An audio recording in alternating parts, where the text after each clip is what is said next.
Selamat pagi, siang, sore, dan malam. Perkenalkan, nama saya Katarina Hanyadara Carla.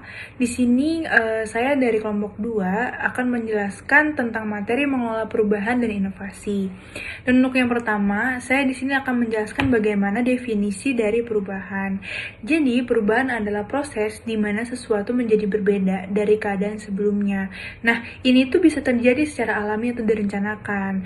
Dan juga dalam konteks organisasi, perubahan ini tuh mengacu pada transformasi dalam struktur, proses dan teknologi atau budaya organisasi sendiri. Nah, perubahan ini juga bisa bersifat reaktif atau sebagai respon terhadap tekanan eksternal atau proaktif. Dia tuh juga sebagai inisiatif untuk meningkatkan kinerja. Dan saya selanjutnya akan menjelaskan tentang definisi inovasi. Jadi, inovasi sendiri ini adalah penciptaan atau penerapan ide-ide baru yang menghasilkan nilai. Nah, inovasi ini melibatkan pengembangan produk, layanan, atau proses baru yang lebih baik atau berbeda secara signifikan yang sudah ada. Nah, inovasi bisa bersifat inkremental atau perbaikan kecil, atau radikal, itu perubahan yang besar. Terus selanjutnya ada inovasi ini juga bisa diartikan sebagai suatu perubahan baru yang akan mengarah pada perbaikan. Selanjutnya, di sini saya akan menjelaskan tentang jenis-jenis perubahan. Nah, jenis-jenis perubahan ini dibagi berdasarkan sifatnya. Jadi, berdasarkan sifatnya ini ada perubahan reaktif. Jadi, maksudnya apa sih? Jadi, perubahan reaktif itu perubahan yang terjadi sebagai respon terhadap tekanan atau kejadian eksternal. Jadi contohnya kayak perubahan strategi bisnis akibat perubahan regulasi pemerintah atau krisis ekonomi. Selanjutnya, dari berdasarkan sifatnya itu ada perubahan proaktif. Nah, perubahan proaktif ini itu perubahan yang direncanakan atau diinisiasi secara internal untuk meningkatkan kinerja atau mencapai tujuan tertentu. Nah, contohnya sendiri itu ada restrukturisasi organisasi atau implementasi teknologi baru. Untuk selanjutnya, dia dibagi berdasarkan skala. Jadi berdasarkan skala itu ada perubahan inkremental, jadi itu perubahan kecil dan bertahap yang dilakukan untuk meningkatkan efisiensi dan atau efektivitas. Nah, contohnya itu peningkatan proses produksi atau pengembangan fitur produk baru. Selanjutnya ada perubahan radikal. Nah, perubahan ini tuh perubahan besar dan mendasar yang mengubah arah atau strategi organisasi secara signifikan. Contohnya, itu ada transformasi digital atau merger dan akuisisi seperti itu. Selanjutnya, dari jenis-jenis perubahan ini dibagi berdasarkan area perubahan. Jadi ada perubahan struktural. Jadi apa sih perubahan struktural itu?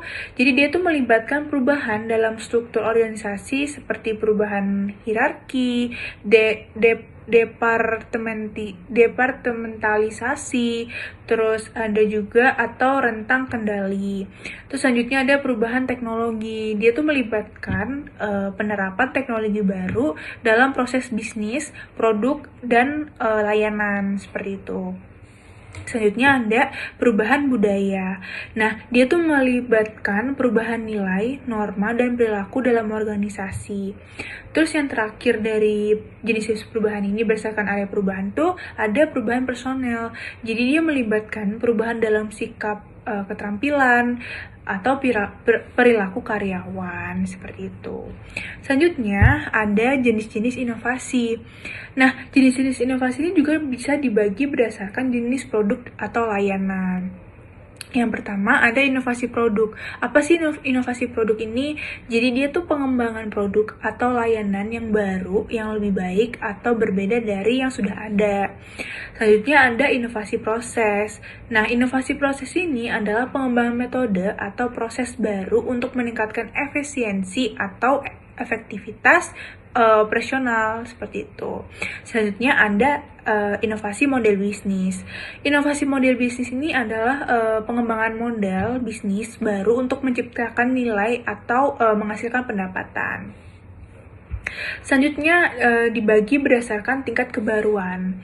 Jadi Berdasarkan tingkat kebaruan ini ada inovasi incremental, itu adalah peningkatan atau perbaikan kecil pada produk, layanan, atau proses yang sudah ada.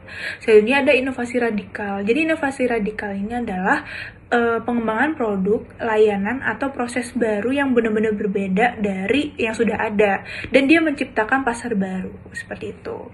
Selanjutnya ada inovasi disruptif. Jadi inovasi disruptif ini adalah jenis inovasi yang menciptakan pasar baru dengan menerapkan teknologi baru dan merusak pasar yang sudah ada, seperti itu. Dan yang terakhir, dia dibagi berdasarkan sifat perubahan dalam inovasi. Jadi ada yang pertama adalah penggantian atau substitution. Itu tuh adalah inovasi yang mengganti elemen yang sudah ada dengan yang baru. Terus ada pergiliran atau alternation. Dia tuh adalah inovasi yang melakukan perubahan dengan bergiliran. Terus ada juga penambahan atau addition. Dia tuh adalah inovasi yang menambahkan elemen baru. Selanjutnya ada penyusunan ulang. Itu dia tuh inovasi yang melakukan penyusunan ulang kembali, seperti itu. Terus juga ada penghapusan atau elimination.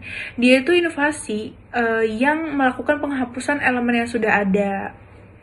Dan yang terakhir adalah penguatan.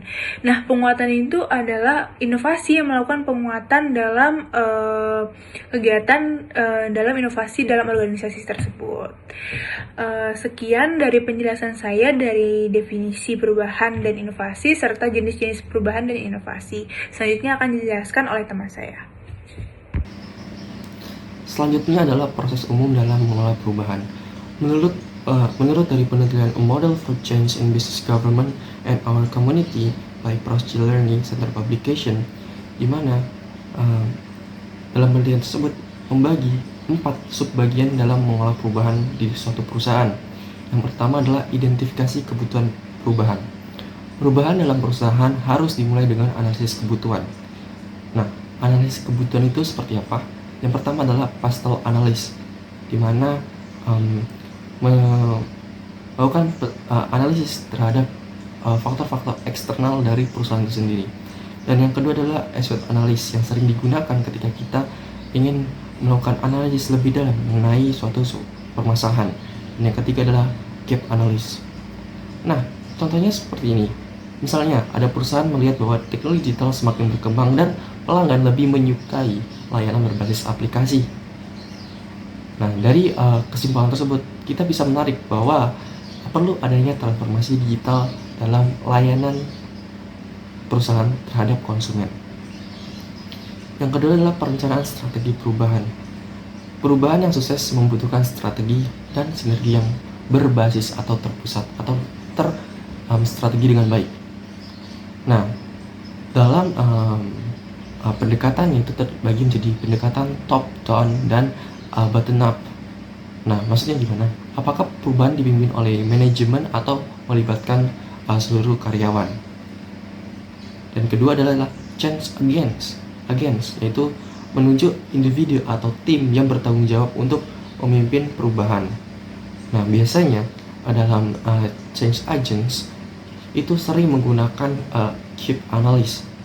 Contoh nih, manajemen membentuk tim khusus untuk melakukan digitalisasi layanan pelanggan dan menetapkan timeline perubahan.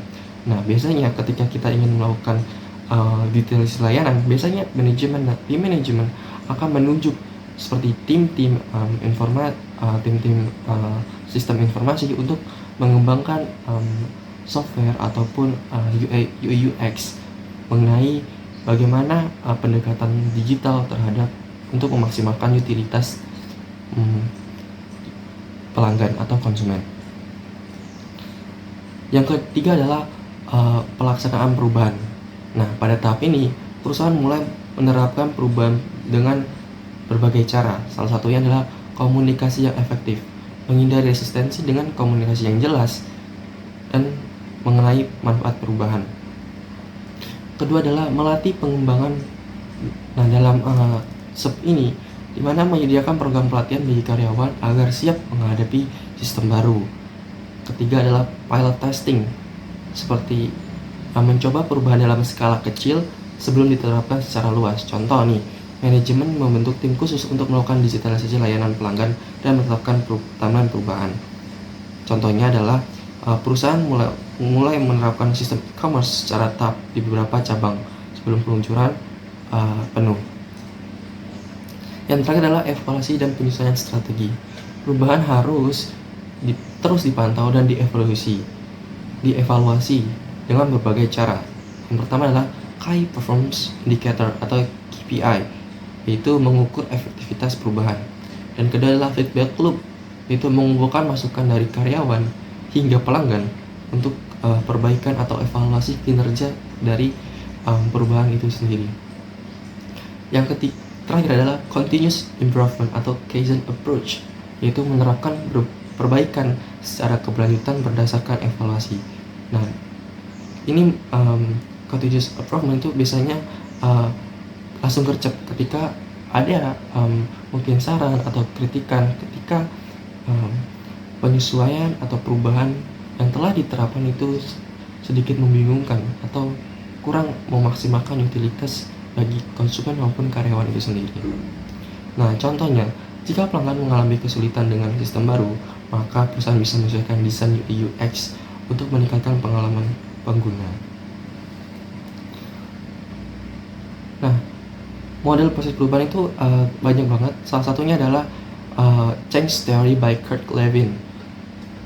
Dalam penelitiannya Frontier in Group Dynamics, Concept, Method, and Reality in Social Science, Human Relation by Lewin Kevin. Lewin Kevin itu membagi 3 timeline teori. Yang pertama adalah unphrase, kemudian selanjutnya adalah tahap change, dan terakhir adalah tahap rephrase. Nah, pada tahap unphrase, ensure that employers are ready for change. Nah, pada tahap ini, organisasi harus mengidentifikasi alasan perlunya perubahan dan menciptakan sense of urgency. Strategi unphrasing itu terbagi berbagai cara. Yang pertama adalah komunikasi transparan, keterlibatan stakeholder, dan juga menciptakan ketidakpuasan terhadap status quo. Nah, contohnya nih, pada kasus Nokia di awal tahun 2000 yang gagal melakukan unphrasing sehingga tidak siap menghadapi perubahan teknologi smartphone yang lebih inovatif seperti yang dilakukan oleh Apple. Nah, dengan kesalahan dari pihak Nokia itu sendiri, kita bisa melihat bahwa sekarang Nokia itu kalah pamor atau bisa dibilang hilang, tidak berkembang, tidak terkenal lagi hingga sekarang. Yang kedua adalah tahap change, yang dimana dalam theory of Kurt Lewin, execute by the intended change. Tahap ini merupakan inti dari perubahan, di mana organisasi mulai menerapkan transformasi yang direncanakan. Mungkin fokus pada implementasinya. Contohnya adalah pelatihan dan pengembangan SDM.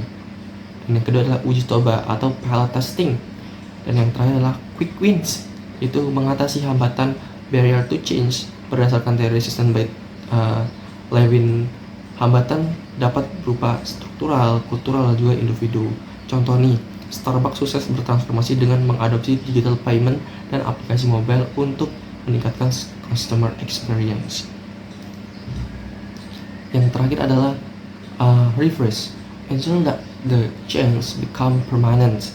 Jadi setelah perubahan yang diterapkan, organisasi harus memastikan bahwa perubahan menjadi bagian dari perusahaan agar tidak kembali kepada pola yang lama.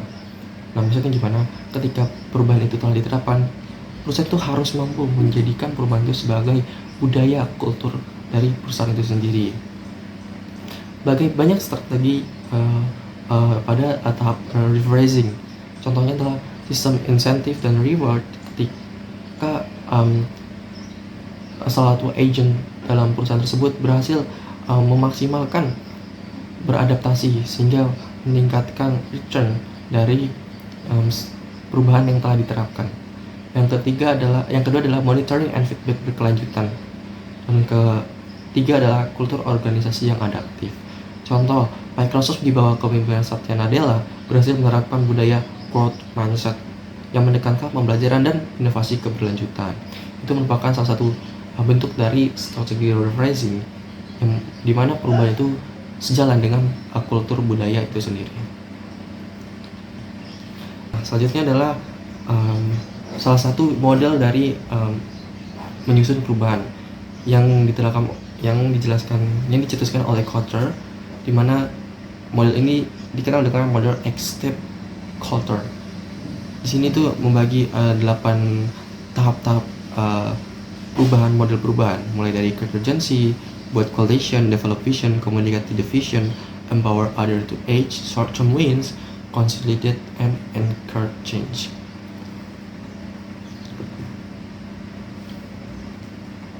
Nah, satunya adalah faktor-faktor pendorong inovasi. Dalam pendorong inovasi itu terbagi menjadi beberapa faktor. Yang pertama adalah faktor internal atau organizational factors, di mana budaya organisasi yang mendukung inovasi. Menurut Chen pada tahun 2010, budaya organisasi yang fleksibel dan terbuka terhadap perubahan sangat berperan dalam menciptakan lingkungan yang inovatif. Organisasi dengan budaya growth mindset yang seperti Microsoft itu cenderung lebih cepat beradaptasi dengan perubahan. Yang kedua adalah kepemimpinan yang visioner. Pemimpinan yang mendorong inovasi biasanya memiliki karakteristik berani mengambil risiko atau risk-taking leadership, yaitu mampu menciptakan visi perubahan yang jelas, memberikan kebebasan bagi karyawan untuk bereksperimen. Di mana dengan kepemimpinan yang berani mengambil risiko, biasanya karyawan ataupun tim research ataupun tim pengembangan akan berani melakukan inovasi baik dalam produk hingga bagaimana eksekusi produk tersebut. Yang ketiga adalah research and development yang kuat. Investasi dalam riset dan pengembangan berkontribusi besar terhadap inovasi produk dan layanan. Dan yang terakhir adalah teknologi dan infrastruktur, di mana pemanfaatan teknologi terbaru seperti AI, Big Data, dan juga IoT itu mendorong inovasi yang lebih cepat. Yang kedua adalah faktor eksternal atau external drivers, di mana persaingan pasar atau market competition. Persaingan ketat memaksa perusahaan untuk terus berinovasi agar tetap relevan. Ini sejalan dengan teori disruptive innovation yang dituliskan oleh Chris Tennant, yaitu menyatakan bahwa inovasi yang disruptif mampu menggantikan model bisnis yang lama.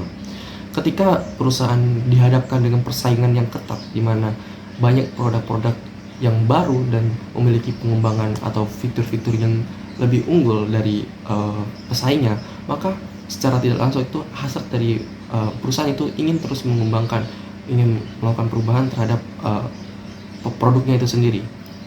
Makanya dengan persaingan pasar itu meningkatkan resistensi terhadap perubahan ketika perusahaan ingin mengekspansi suatu pasar. Yang kedua adalah perubahan teknologi. Kemajuan teknologi menjadi pendorong utama inovasi. Moore's Law menunjukkan bahwa kapasitas komputasi meningkatkan secara eksponensial yang mempercepat inovasi digital. Dan yang ketiga adalah ekspektasi pelanggan yang berubah.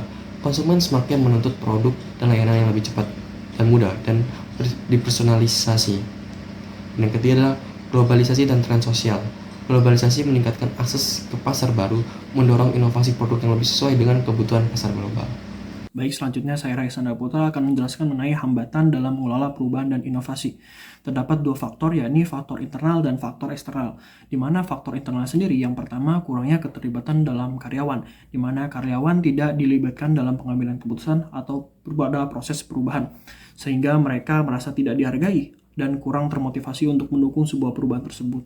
Lalu yang kedua adalah kurangnya strategi komunikasi yang efektif atau komunikasi yang buruk dalam sebuah tim atau organisasi, di mana informasi tentang perubahan tidak disampaikan dengan jelas, tepat waktu, atau melalui saluran yang tepat dan menyebabkan kebingungan dan resistensi yang terjadi.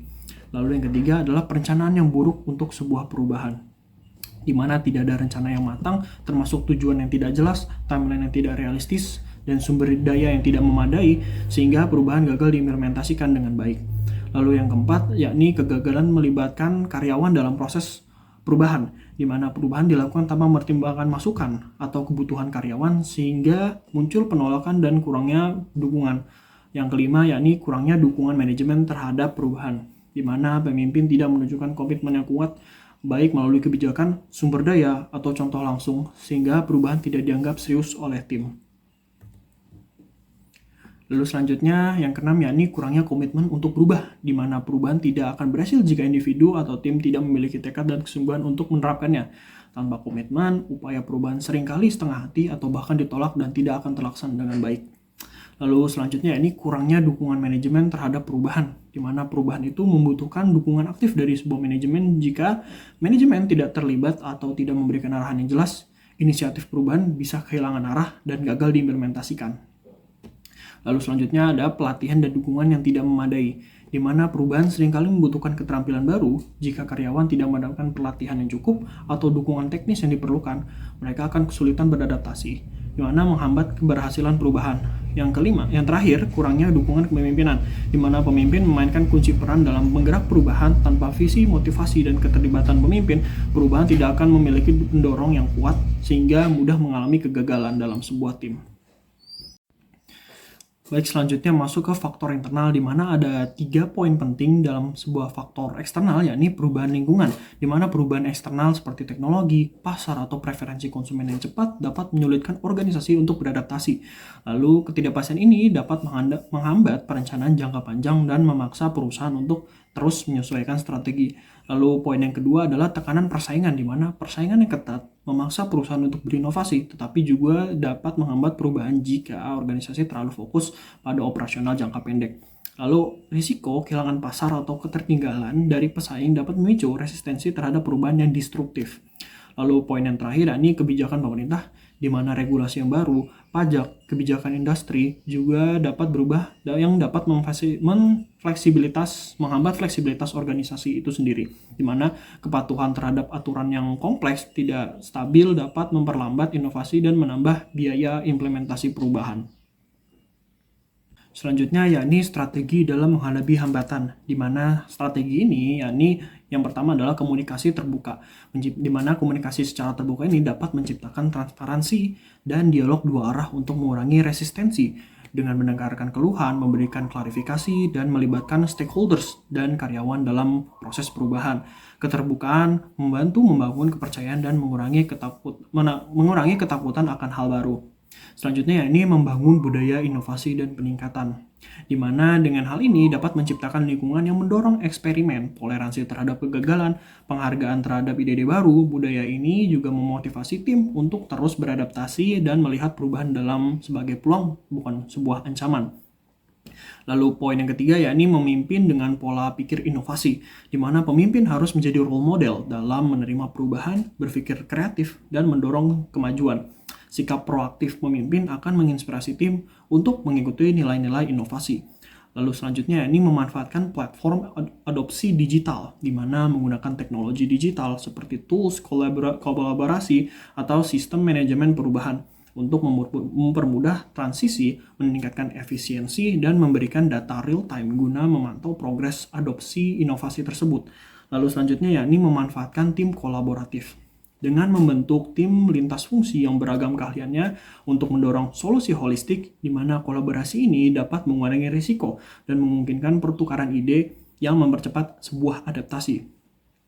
Lalu yang terakhir yakni memanfaatkan pelatihan dan pemodelan kepemimpinan, di mana memberikan pelatihan keterampilan baru dan pembinaan kepemimpinan yang berfokus pada agility dan change management, dan pemimpin yang terlatih dapat lebih efektif membimbing tim melalui tantangan perubahan. Sekian dari kelompok 2, kurang lebihnya mohon maaf. Wassalamualaikum warahmatullahi wabarakatuh.